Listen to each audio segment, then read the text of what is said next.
ಏನು ಮಾಡಲ್ಲ ಸುಮ್ಮ ಕೊಡ್ರಿ ದೂರ ಸರಿ ನೀವು ಎದುರು ಬರಬೇಡ್ರಿ ಅವಾಜ್ ಮಾಡ್ಬೇಡ್ರಿ ಲೈವ್ ಮಾಡಪ್ಪ ಸರಿಯಾಗಿ ವಿಡಿಯೋ ಮಾಡ ಅವ್ವ ರಿಯಲ್ ಮಾಡಿದ್ರಿ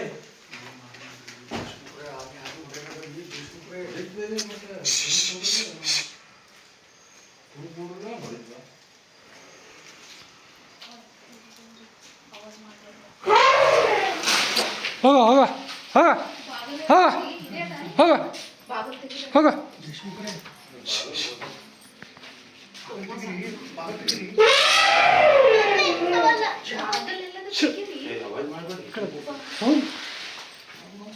ಬರುತ್ತೀರಿ